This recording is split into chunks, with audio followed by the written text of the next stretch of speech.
आप सभी का हमारे चैनल पे वेलकम है। तो आज के इस वीडियो में हम क्लास 10th का जो विज्ञान है, जो चैप्टर नंबर 9 है, आनुवांशिकता एवं जैव विकास के जो मोस्ट इम्पॉर्टेंट क्वेश्चंस हैं, ठीक है, आज के इस वीडियो में वो हम कवर करेंगे, जिसमें आपके एमसीक्यू, छोट लघु उत्तरीय, अति लघु उत्तरीय, दीर्घ उत्तरीय और विस्तृत उत्तरीय प्रश्न सारे हम लेंगे। अगर इस वीडियो को पूरा देख लेते हो तो एग्जाम में क्वेश्चन कहीं से भी आ जाए, आपके क्वेश्चन कहीं से भी नहीं रहेंगे। इसकी एनसीईआरटी एक्सप्लेनेशन मैं ऑलरेडी करवा चुका हूँ, अगर वो देख लोगे तो सोने पे सुहागा हो जाएगा, वरना ये वीडियो देख के तो आप एग्जाम में फोड़ के ही आओगे। तो बिना किसी देरी के वीडियो को स्टार्ट करते हैं, क्वेश्चन नंबर 1 से स्टार्ट करते हैं। क्वेश्चन नंबर 1 क्या बोल रहे हैं?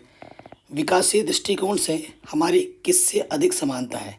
चीन के विद्यार्थी से, चिंपैंजी से, मकड़ी से या फिर जीवाणु से? तो हमारी जो आकृति की समानता किनसे है? चिंपैंजी से है।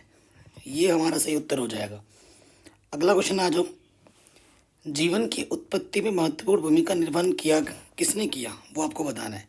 CH4NH3 तथा H2 ने। ये कुछ गैसीय चीज़ों के नाम दे रखे हैं, तो इसका जो ऑप्शन सही है बेटा, वो ऑप्शन नंबर ए सही हो जाएगा।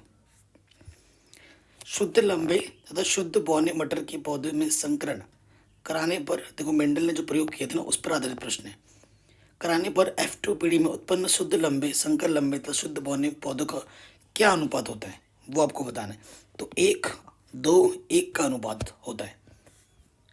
ठीक, आगे बढ़ते हैं। कह रहे लाल तथा सफेद पुष्प वाले शुद्ध पौधे के मध्य संकरण कराने पर किस प्रकार के पौधे प्राप्त होंगे, ये आपको बताना है। तो आपको किस किस में करवाना है? लाल तथा सफ़ेद में कराना है। तो लाल तथा सफ़ेद में कराने पर सभी पुष्प जो हमारे होंगे वो बेटा क्या होंगे? लाल पुष्प होंगे। अगले क्वेश्चन में आ जाते हैं।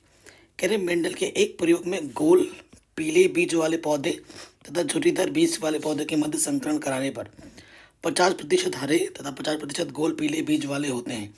तो गोल पीले बीज वाले पौधों की जीन संरचना कैसी होगी? ठीक है, लाल का मतलब रेड और पीले का मतलब वाई। सो इसका आंसर हो जाएगा RRYY। ठीक है, ये आपका सही आंसर हो जाएगा। लास्ट क्वेश्चन है। स्त्री के अंडाणु का निषेचन 22+Y, ठीक है, 23 गुणसूत्र होते हैं, और 23 गुणसूत्र आपके पुरुषों में भी होते हैं और महिलाओं में भी होते हैं।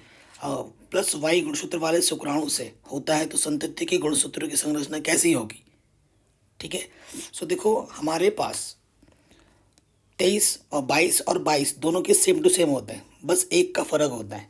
ठीक है, तो आंसर इसका ऑप्शन नंबर बी हो जाएगा। 44 तो हो जाएंगे, 22 इसके 22 हमारे, और इसके पास वाई है और हमारे पास एक्स होता है। ठीक है, ये आ जाएगा, तो आंसर नंबर इसका बी सही हो जाएगा। तो ये हमारे 1 नंबर वाले प्रश्न थे जो कि बहुत इंपॉर्टेंट थे। अब हम आ रहे हैं अति लघु उत्तरीय प्रश्न उत्तर पर। ठीक है, एक एक करके देखेंगे। आप पूरा वीडियो देख के ही जाना, तभी आपको फ़ायदा मिलेगा, अन्यथा कोई फ़ायदा नहीं है। कह रहे क्रिस क्रॉस वंशागति किसे कहते हैं? क्रिस क्रॉस वंशागति किसे कहते हैं?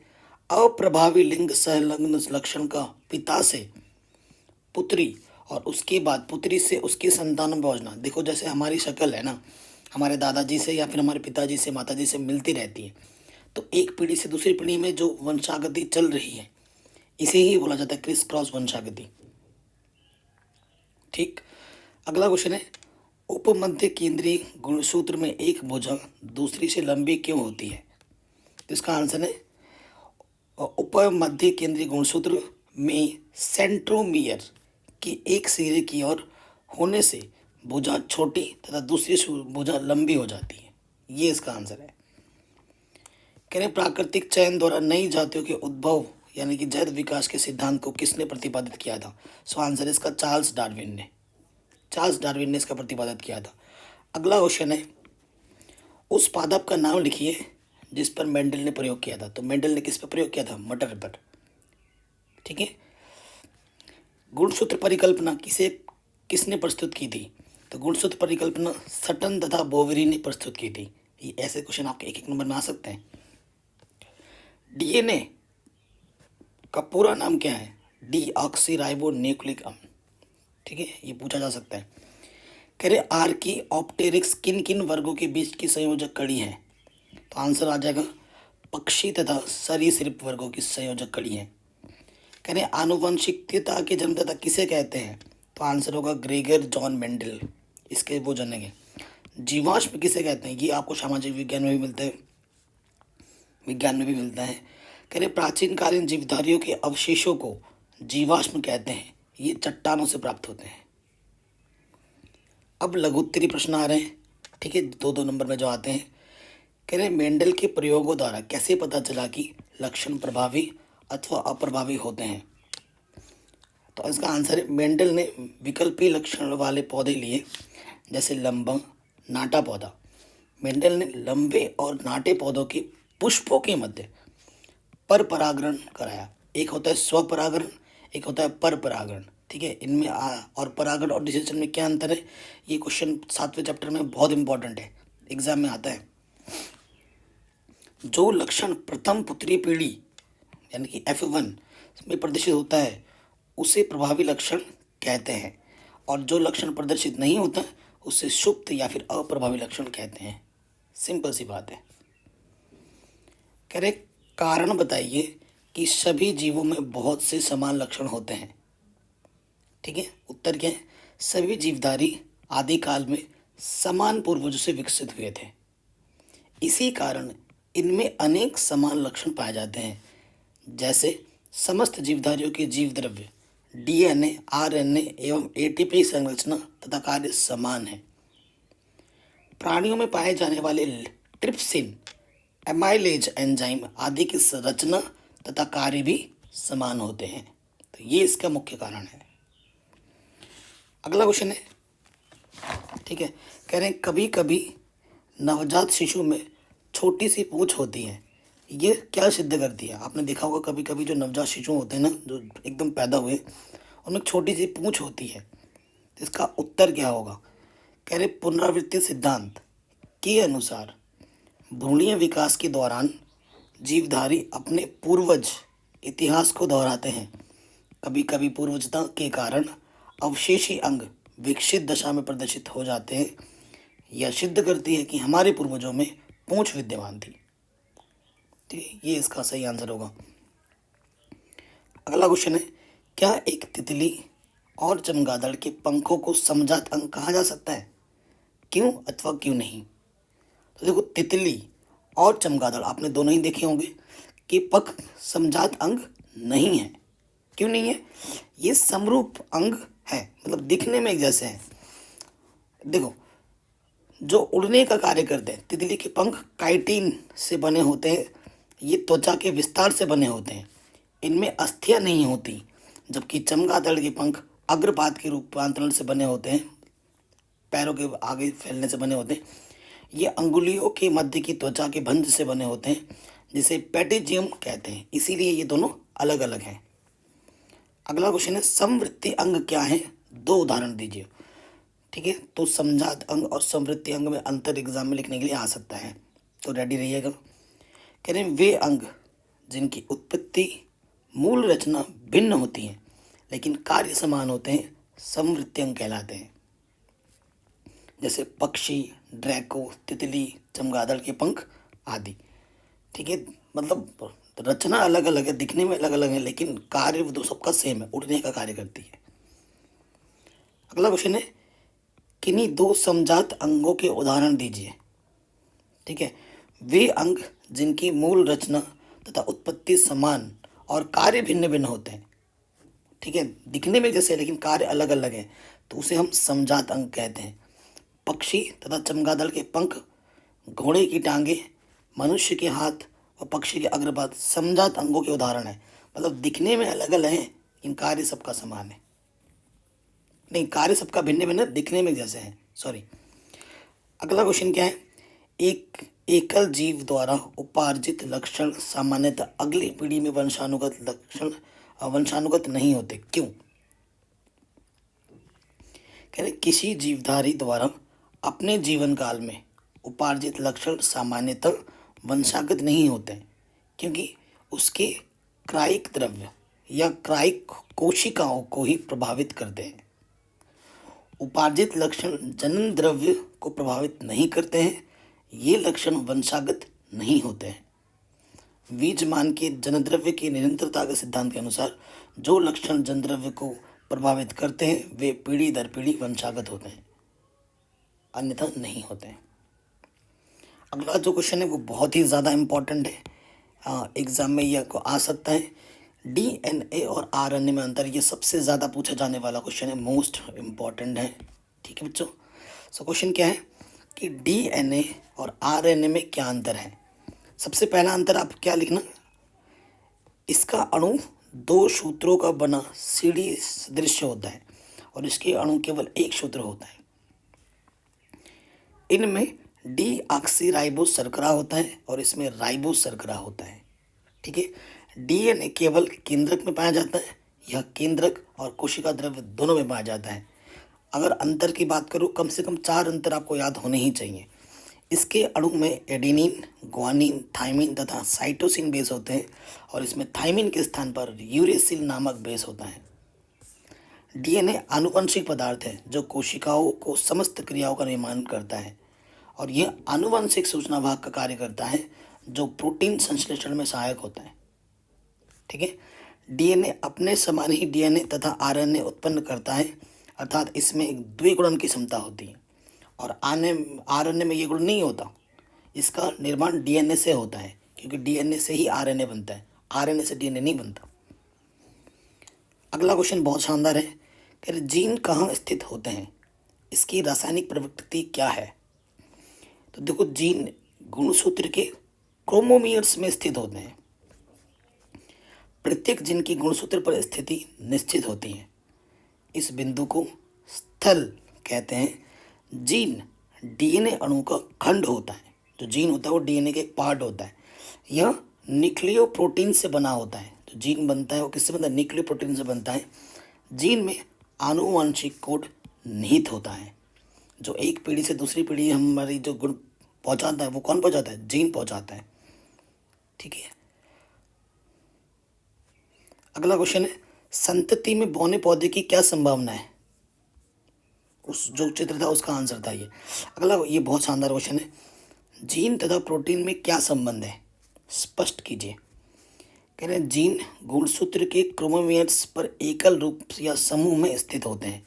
अभी हमने पढ़ा जीन डीएनए अणु होता है, डीएनए से ही जीन बनता है। आधुनिक विचारधारा के अनुसार जीन को कार्य की सिट्रॉन, उत्परिवर्तन की इकाई म्यूट्रॉन या पुनर्संयोजन की इकाई रेकॉन मानते हैं। जीन प्रोटीन संश्लेषण को नियंत्रित करके लक्षणों का निर्धारण करते हैं। बीडल तथा टैटम के अनुसार एक जीन एक प्रोटीन का संश्लेषण करके एक लक्षण का निर्धारण करता है। तो ये जीन और प्रोटीन में संबंध है। कह रहे हैं प्रोटीन संश्लेषण को जीवन की कुंजी क्यों मानते हैं। बहुत शानदार क्वेश्चन है। कह रहे हैं संतान लक्षणों में अपने जनकों से गुणसूत्र पर स्थित विभिन्न लक्षणों के जीन के कारण मिलते हैं। जो गुण हमारे एक पीढ़ी से दूसरी पीढ़ी आती है ना, वो इन्हीं के कारण होता है। जीन जीवधारियों के आनुवंशिक लक्षणों को नियंत्रित करने के साथ साथ ही जैविक क्रियाओं का नियंत्रण एवं नियमन करते हैं। मेंडल के आनुवंशिक कारक को जॉनसन ने जीन कहा। ठीक है, जीन मुख्यतः डीएनए से बनते हैं। कुछ विषाणुओं में इनका निर्माण आरएनए से भी होता है। जीन को कार्यविधि की इकाई अथवा सीट्रॉन माना जाता है। जीन के नियंत्रण में प्रोटीन संश्लेषण होता है। अभी हमने पढ़ा था प्रोटीन्स विकर की तरह कार्य करके विभिन्न जैविक क्रियाओं का नियंत्रण एवं नियमन करते हैं। अतः प्रोटीन संश्लेषण को जीवन की कुंजी माना जाता है क्योंकि ये बहुत सी चीज़ों का निर्धारण करते हैं और नियंत्रण करते हैं, तभी इसको एक महत्वपूर्ण पार्ट माना जाता है जीवन का। अगला क्वेश्चन है, क्योंकि ये चैप्टर लंबा है तो क्वेश्चन बहुत सारे होंगे। उत्परिवर्तन किसे कहते हैं, यह जैव विकास में क्यों सहायक है। देखो, जीवों में अचानक उत्पन्न होने वाले लक्षणों को उत्परिवर्तन कहते हैं, म्यूटेशन। ठीक है, उत्परिवर्तन आनुवंशिक होते हैं तथा इनके द्वारा नई नई जातियां बनती हैं। उत्परिवर्तन जैव विकास का मूल आधार है जो समय समय पर जीव में अचानक स्पष्ट होकर सामने आ जाता है। हिगोडविच उत्परिवर्तनवाद के अनुसार नई जातियों की उत्पत्ति छोटी छोटी क्रमिक भिन्नताओं के कारण नहीं होती, बल्कि उत्परिवर्तन के फलस्वरूप नई जातियों की उत्पत्ति होती है। जैव विकास का मूल आधार विभिन्नताएं होती हैं। विभिन्नताएं वातावरण के प्रभाव से या जीन ढांचे परिवर्तन के फलस्वरूप उत्पन्न होती हैं। ठीक है। इनके अनुसार वंशागत विभिन्नताओं की उत्पत्ति का मूल कारण उत्परिवर्तन को बताया। अतः उत्परिवर्तन जैव विकास में क्या होते हैं, ये बेटा सहायक होते हैं बहुत। अगले प्रश्न पे आ जाओ। लक्षणों को वंशागति के नियम पर टिप्पणी लिखिए। ठीक है। मेंडल ने लक्षणों की वंशागति के नियम प्रतिपादित किए, आपको पता है। इनकी पुष्टि ह्यूगो डी ब्रिज ने और वॉन शेरमार्क ने और कार्ल कॉरेंस ने की थी। क्या नियम है वो मैं आपके सामने रख रहा हूँ। प्रभाविता का नियम, पहला नियम। इसमें क्या है, तुलनात्मक लक्षण वाले जीवों में संकरण कराने पर प्रथम पुत्री पीढ़ी में प्रभावी लक्षण ही प्रदर्शित होता है, अप्रभावी लक्षण प्रदर्शित नहीं होता। ठीक है, ये प्रभाविता का नियम है। जो प्रभावित पहली जनरेशन का ही सब कुछ दिखता है। नंबर 2, पृथक्करण का नियम या युग्मों की शुद्धि का नियम। ये क्या है, कह रहे तुलनात्मक लक्षणों में, तुलनात्मक एक दूसरे की तुलना करना, तुलनात्मक लक्षणों में संकरण के फलस्वरूप बनी F1 पीढ़ी मतलब पहली जनरेशन की पीढ़ी की संतति में युग्मक निर्माण के समय तुलनात्मक लक्षणों के जीन पृथक होकर अलग अलग युग्मकों में चले जाते हैं, अर्थात युग्मक इकाई लक्षण के लिए शुद्ध होते हैं। तीसरा नियम क्या है, स्वतंत्र अपव्यूहन का नियम। जब दो या अधिक तुलनात्मक लक्षणों को ध्यान में रखकर F1 पीढ़ी के सदस्यों में स्वपरागरण या निषेचन कराते हैं तो F2 पीढ़ी में युग्मक अनियमित रूप से मिलकर एक नए संघों बनाते हैं। ठीक है, ये 3 नियम हैं उनके जो कि आपको देखने हैं। आगे बढ़ते हैं। कह रहे मेंडल के प्रयोगों से कैसे पता चला कि विभिन्न लक्षण स्वतंत्र रूप से वंशागत होते हैं। काफी इंपॉर्टेंट है क्वेश्चन, कैसे पता चला। कह रहे मेंडल के द्विसंकर संकरण डाई हाइब्रिड क्रॉस परीक्षण से यह स्पष्ट हो जाता है कि विभिन्न लक्षण स्वतंत्र रूप से वंशागत होते हैं, जैसे लंबे और बैगनी पुष्प वाले तथा नाटे और सफ़ेद पुष्प वाले शुद्ध जनकों में संकरण कराने पर प्रभाविता के नियमानुसार F1 पीढ़ी में सभी पौधे लंबे और बैगनी पुष्प वाले प्राप्त होते हैं। ये सभी पौधे संकर हाइब्रिड होते हैं। F1 पीढ़ी के पौधों के पुष्पों में स्वपरागरण कराने पर युग्मक निर्माण के समय तुलनात्मक लक्षणों के जीन पृथक होकर अलग अलग युग्मकों में चले जाते हैं, अर्थात युग्मक इकाई लक्षण के लिए शुद्ध होते हैं। ठीक है, निषेचन के फलस्वरूप F पीढ़ी में लंबे और बैगनी पुष्प वाले लंबे और सफ़ेद पुष्प वाले नाटे और बैगनी पुष्प वाले नाटे और सफ़ेद पुष्प वाले पौधे 9:3:3:1 के अनुपात में प्राप्त होते हैं। इससे स्पष्ट है कि विभिन्न लक्षण स्वतंत्र रूप से वंशागत होते हैं। ठीक है, ये थोड़ा सा अजीब चैप्टर है, आपको थोड़ा ज़्यादा फोकस देके पढ़ना पड़ेगा, है ना, क्योंकि इसमें एक्सपेरिमेंटल चीज़ें बहुत ज़्यादा हैं। जैव विकास तथा वर्गीकरण का अध्ययन क्षेत्र किस प्रकार परस्पर संबंधित है। कह रहे जैव विकास के अध्ययन से ज्ञात होता है कि आदिकालीन सरलतम जीवधारियों से क्रमशः आधुनिक युग की जटिल संरचना वाले उच्च कोटि के जीवधारियों का विकास हुआ है। जैव विकास के अंतर्गत पूर्व उपस्थित जीवधारी से नई प्रजाति का उद्भव होता है। नई प्रजाति में कुछ लक्षण पूर्वज प्रजाति के भी होते हैं। वर्गीकरण का यह भी आधार है कि सरल संरचना वाले जीवधारियों से जटिलतम संरचना वाले जीवधारियों को उनकी जाति वृत्तीय संबंधों के आधार पर वर्गीकृत किया गया है। जो विभिन्न जीव जातियों के मध्य जातिकल अर्थात उद्विकाशीय संबंध अधिक स्पष्ट जाते हैं, वर्गीकरण प्रणाली में उसी के अनुसार परिवर्तन होते रहते हैं। अतः जैव विकास तथा वर्गीकरण का अध्ययन परस्पर एक दूसरे से संबंधित होते हैं। अगला क्वेश्चन आता है, बाघों की संख्या में कमी आनुवंशिकता के दृष्टिकोण से चिंता का विषय क्यों है। जो विभिन्नताएं होती है उनकी आनुवंशिक रचना के कारण होती हैं। आनुवंशिक संरचना के कारण जीवधारी एक दूसरे से भिन्न होते हैं। जीव वैज्ञानिक की दृष्टि से विविधता को व्यष्टियों के मध्य अंतर की उपस्थिति द्वारा परिभाषित किया जाता है। विविधता की जैव विकास का मूल आधार होती है। जो जैव विकास है ना, उसका जो मूल आधार है वो क्या है बेटा? विविधता है। विविधताएं जीन संरचना में परिवर्तनों के कारण उत्पन्न होती है। जो हमारी जीन संरचना में जो जो परिवर्तन होते रहते हैं उन्हीं के कारण हमारे में विविधता उत्पन्न होती है। जीन को परिभाषित कीजिए। जीन के बारे में अभी हमने बात की थी, मैंने आपको समझाया था। कह रहे आनुवंशिक लक्षणों का नियंत्रण तथा वंशागति की आनुवंशिक इकाइयां जीन कहलाती हैं। मेंडल ने इन्हें कारक कहा था, जॉनसन ने इसे जीन कहा। डीएनए, जो जीन होता है वो डीएनए का एक भाग होती है। इनमें आनुवंशिक कोड निहित होता है और ये question one of the most important question है बच्चों। ठीक है, ये जैविक क्रियाओं का नियंत्रण तथा नियमन करती हैं। ठीक है, आधुनिक विचारधारा के अनुसार जीन को कार्यकी की इकाई सिट्रॉन उत्परिवर्तन की क्षमता होने के कारण म्यूटॉन तथा पुनर्संगठन की क्षमता के कारण रेकॉन कहा जाता है। तो जीन के 3 नाम है, सिट्रॉन, म्यूट्रॉन, रेकॉन। ठीक है, पुनर्संगठन। सामान्यतः एक जीन एक लक्षण का निर्धारण करता है। जो एक जीन होती है ना, वो एक ही लक्षण का निर्धारण करती है। अगला क्वेश्चन है, इसे भी हम पहले ही डिस्कस कर चुके हैं।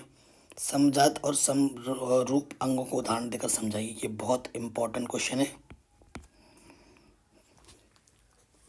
क्वेश्चन क्या बोल रहा है? समजात अंग क्या होता है? विभिन्न जीवधारियों में ऐसे संरचनाएं पाई जाती हैं जिनकी मूलभूत रचना तथा उद्भव समान होता है, परंतु कार्य भिन्न भिन्न होते हैं। इससे इनकी बाह्य संरचना में भिन्नता आ जाती है। इन अंगों को समजात अंग कहते हैं। जैसे मनुष्य के हाथ, घोड़े के अग्रपाद, चमगादड़ के पंख आदि विभिन्न कार्यों में सहायक होते हैं, लेकिन इनकी मूल संरचना समान होती है। इनमें क्रमशः ह्यूमरस, रेडियोला, ये सब कैसे पाई जाती है? ये ना लिखो, ये लाइन ना लिखो तो भी चल जाएगा। इन जीवों की उत्पत्ति समान पूर्वजों से ही होती है। अब समजात का उल्टा समृद्धि होता है। ऐसे अंग जिनकी उत्पत्ति तथा मूल संरचना भिन्न भिन्न होती है लेकिन कार्य समान होते हैं, समृद्धि अंग कहलाते हैं।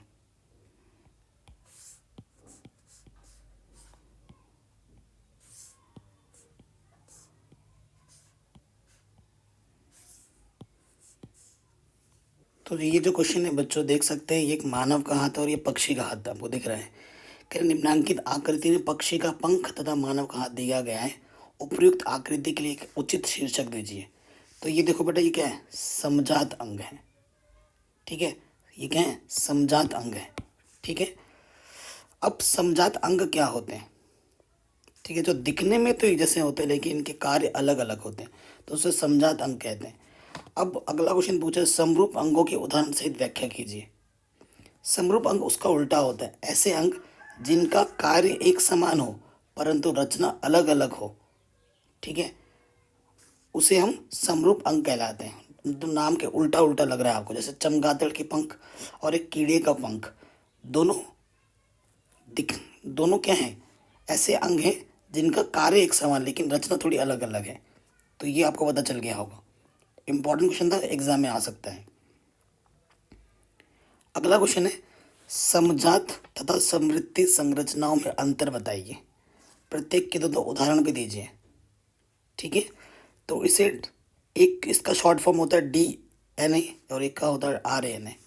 सो देखो, ये अंग मतलब ये अंग उत्पत्ति में समान होते हैं और ये अंग उत्पत्ति में भिन्न भिन्न होते हैं। ये अंग मूल रचना में एक जैसे होते हैं और ये मूल रचना में अलग अलग होते हैं। DNA केवल केंद्रक में पाया जाता है और यह केंद्र तथा कोशिका द्रव्य दोनों में पाया जाता है। कार्य के अनुसार इन अंगों की आकार की में अंतर होता है और ये एक जैसा होने के कारण ये एक समान दिखाई देते हैं। ठीक है, उदाहरण दे सकते हो आप इसमें। एक उदाहरण इसमें भी दे दिया, एक उदाहरण इसमें भी दे दिया। सील के फ्लियर, पक्षी के पंख, घोड़े की अगली टांग, मनुष्य का हाथ, मूल रचना एक जैसी है किंतु कार्य अलग अलग होने के कारण बाह्य संरचना अत्यंत भिन्न होती है। अगला है, इसमें देखो तितली, टेरोडैक्सिन पक्षी, चमगादड़ के पंख उड़ने का कार्य करते हैं। इनकी उत्पत्ति अलग अलग प्रकार से होती है, लेकिन मूल रचना भिन्न भिन्न होती है। ठीक है, तो ये वाला बेटा मेरा क्या था, समरूप अंग, और ये वाला मेरा क्या है, समजात। ठीक है, अगला ये जीवाश्म क्या है, ये तो पहले ही बता दिया था मैं, जीवाश्मों को फुजाइल कहते हैं। जीवाश्म किस प्रकार जैव विकास का प्रमाण प्रस्तुत करते हैं, ये आपको बताना है। बहुत ही शानदार क्वेश्चन है। करें, प्राचीन कालीन जीवों के अवशेष जो आदिकाल में पृथ्वी पर रहते थे, बाद में विलुप्त हो गए। भूपटल की चट्टानों में परिरक्षित मिलते हैं, उनके अवशेष पाए जाते हैं, उसे ही हम जीवाश्म कहते हैं। जीवाश्मों का अध्ययन जीवाश्म विज्ञान, पुराजीव विज्ञान कहलाता है। इसमें हमें जीव जाति के उद्विकास क्रम या जाति वृत्त का ज्ञान होता है। जीवाश्मों की आयु के निर्धारण हेतु तलछटी चट्टानों के उन स्तरों की आयु का निर्धारण किया जाता है जिनमें जीवाश्म मिलते हैं। आयु का निर्धारण चट्टानों में उपस्थित रेडियोधर्मी तत्वों और इनके रेडियोधर्मिता विहीन समस्थानिक तत्वों के अनुपात से किया जाता है। इस प्रक्रिया को फॉसिल डेटिंग कहते हैं। ठीक है, मतलब जीव विज्ञान की भाषा में फॉसिल डेटिंग कहते हैं। जीवाश्मों के आधार पर युगों युगों से जैव विकास की एक स्थूल रूपरेखा तैयार की गई।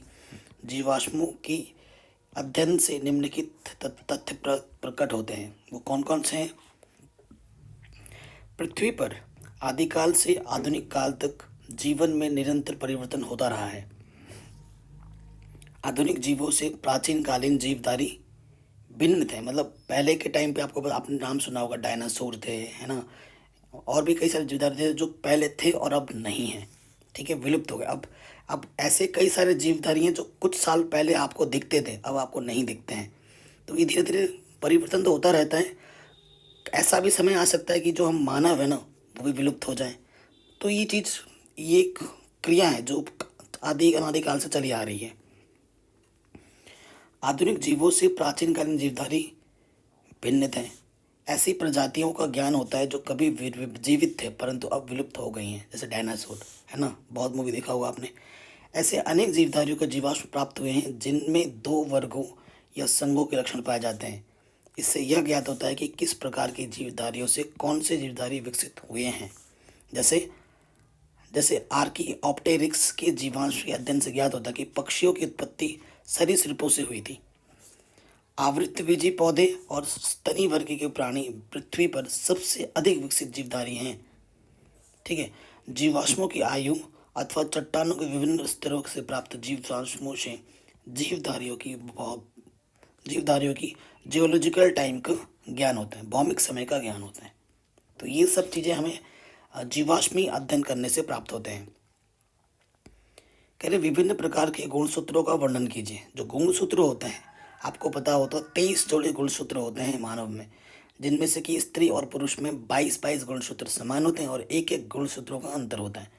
ठीक, तो गुणसूत्र एक देखो, सेंट्रोमियर की स्थिति के आधार पर गुणसूत्र निम्नलिखित प्रकार के होते हैं। पहला, अंतःकेंद्री, जिसे हम टेलीसेंट्रिक बोलते हैं। ठीक है, टेलोसेंट्रिक बोलते हैं। इस प्रकार के गुणसूत्र में सेंट्रोमियर गुणसूत्र एक सिरे से पर स्थित होता है। इसमें एक ही भुजा होती है। ये देख सकते हैं हम, ये सेंट्रोमियर है। ठीक है, एक ही भुजा स्थित है। अब दूसरा क्या है, अग्रबिंदुक, इसे एक्रोसेंट्रिक बोलते हैं। इस प्रकार के गुणसूत्रों में सेंट्रोमियर एक सिरे के समीप होता है। इससे इसकी एक भुजा बहुत छोटी तथा दूसरी भुजा बहुत लंबी होती है। देख रहे हैं, एक भुजा बहुत छोटी है और दूसरी भुजा बहुत लंबी है। ओके, फिर आता है उभय सब मेटासेंट्रिक, मतलब बीच वाला प्रकार। इस प्रकार के गुणसूत्रों में सेंट्रोमियर गुणसूत्र के एक और स्थित होता है। इससे गुणसूत्र की एक भुजा छोटी तथा दूसरी भुजा लंबी होती है। ठीक, अब मध्य केंद्रीय मेटोसेंट्रिक, ये क्या होता है, इस प्रकार के गुणसूत्र में सेंट्रोमियर के मध्य में स्थित होने के कारण गुणसूत्र की दोनों भुजाएं लगभग बराबर होती हैं। ठीक है, जब गुणसूत्र पर सेंट्रोमियर नहीं पाया जाता है तो इसे एसेंट्रिक कहते हैं। जब सेंट्रोमियर की संख्या 2 होती है तो डाइसेंट्रिक। जब सेंट्रोमियर की संख्या 2 से अधिक होती है तो गुणसूत्रों को पॉलीसेंट्रिक कहते हैं। ठीक है, ये चीज़ भी आपको पूछ सकते हैं। अगला क्वेश्चन है, भ्रूणीय अध्ययन कैसे जीव विकास का प्रमाण प्रस्तुत करते हैं। ठीक है, भ्रूणीय अध्ययन, इसका मैं उदाहरण एक दे सकता हूँ, जैसे कि माता के पेट में पहले से ही पता लगा लेते हैं ना कि इसके पेट में बेबी बॉय है या बेबी गर्ल है, वगैरह वगैरह, है ना। कह रहे हैं भ्रूणीय अध्ययन से जैव विकास के प्रमाण, विभिन्न कशेरुकी जंतुओं के भ्रूणों में अत्यधिक समानताएं पाई जाती हैं क्योंकि इनमें लैंगिक जनन के अंतर्गत सर्वप्रथम एक कोशिकीय युग्मज के रूप में जीवन का प्रारंभ होता है। जब जीवन का स्टार्ट होता है ना, वो एक कोशिकीय स्टार्ट होता है। ओके, और इन सभी जंतुओं का यह युग्मज बारंबार विभाजित होकर कोशिकाओं की एक खोखली गेंद से बनता है जिसे ब्लासोडला कहते हैं। यह बाद में द्विस्तरीय गैसोडला विकसित हो जाता है। प्रारंभिक अवस्था में भ्रूण एक से प्रतीत होते हैं, मतलब स्टार्टिंग में वो सब एक जैसे होते हैं। मेंढक, सरीसृप, पक्षी, मनुष्य व अन्य स्तनधारियों के भ्रूण प्रारंभ में मछली के समान होते हैं। सभी में क्लोम दरारें, क्लोम, नोटोगार्ड इत्यादि पाई जाती हैं। यद्यपि मुर्गी, मनुष्य की संतानों में पूंछ तथा ग्रसनी गिल दरारें समाप्त हो जाती हैं क्योंकि इनमें इनकी कोई उपयोगिता नहीं होती हैं। ठीक है, ग्रसनी गिल दरारें केवल जलीय जीवन के लिए उपयुक्त होती हैं। छिपकली, पक्षी, मनुष्य कभी भी जलीय प्राणी नहीं रहे, किंतु इनके भ्रूण में मछलियों जैसे क्लोम बनते हैं। इससे यह प्रमाणित होता है कि समस्त कशेरुकी जंतुओं का विकास मछली या मछली के समान आदि पूर्वजों से हुआ है। इससे ये पता लगता है। ठीक, ये आप देख सकते हैं, है ना, ये देख सकते हैं, ये गिल है, ये गिल की ये जो दरारें हैं, ठीक है, ये मछली है और ये मुर्गी है, ये मनुष्य है। आप समानता देख सकते हैं इन चित्रों में। इससे यह भी स्पष्ट है कि प्रत्येक जीव अपने भ्रूणीय परिवर्तन में ऐसी सभी प्रवस्थाओं से गुजरता है जिन अवस्थाओं में कभी उसके पूर्वज धीरे धीरे विकसित होकर बने होंगे। इसी के आधार पर हैकल नामक वैज्ञानिक ने पुनरावर्तन सिद्धांत का प्रतिपादन किया। ठीक है, तो आपसे पूछ सकता है कि पुनरावर्तन सिद्धांत का प्रतिपादन किसने किया, तो आप लिख देंगे हैकल ने। इस सिद्धांत के अनुसार प्रत्येक जीव अपने भ्रूणीय विकास में अपने जाति विकास के इतिहास को दोहराता है। ठीक है, अब जब वो भ्रूण में रहता है, मतलब पेट में रहता है या जिस भी अवस्था में स्टार्टिंग में रहता है ना, तो वो अपने जातीय गुणों को दोहराता है। इस सिद्धांत को हैकल का प्रजाति आवर्तन नियम भी कहते हैं। ठीक है, इस प्रकार विभिन्न जंतुओं के भ्रूणों के अध्ययन से जैव विकास में प्रमाण मिलते हैं। अब मानव में बच्चों का लिंग निर्धारण कैसे, जैसे मनुष्य में बेबी होगा या बॉय होगा, कैसे पता चलता है, अथवा मनुष्यों में बच्चे का लिंग निर्धारण किस प्रकार होता है, विस्तृत वर्णन कीजिए। ठीक है, सो आपको पता होगा कई लोग ऐसे होते हैं जो जन्म से पहले ही जानना चाहते हैं कि पेट में बच्चा बॉय है या गर्ल, तो ये इलीगल है भारत में। ठीक है, कन्या भ्रूण हत्या बहुत होता है ना, उस चीज़ के लिए कारण इसको इलीगल बना दिया गया है। ठीक है, कह रहे मनुष्य में लिंग निर्धारण, जैसे कि मैं पहले ही बता चुका हूँ, स्त्री और पुरुषों में 23 जोड़े गुणसूत्र पाए जाते हैं जिनमें से 22 दोनों में सेम रहता है। और लड़कियों में, ठीक है, XX होता है और लड़कों में XY होता है। ठीक है, तो जो लड़के ही जिम्मेदार होते हैं कि गर्ल होगा या बॉय होगा, लड़की कभी जिम्मेदार नहीं होती। ठीक है, तो मैकलेंग एक वैज्ञानिक थे, उन्होंने क्या किया, एक लिंगी जंतु में लिंग निर्धारण लिंग गुणसूत्र द्वारा होता है। इस सिद्धांत को लिंग निर्धारण का गुणसूत्र कहते हैं। मनुष्य की जनन कोशिकाओं में 46 गुणसूत्र होते हैं। इनमें से 22 जोड़े नर तथा मादा दोनों में समान होते हैं, अतः इन्हें ऑटोसोम्स कहते हैं।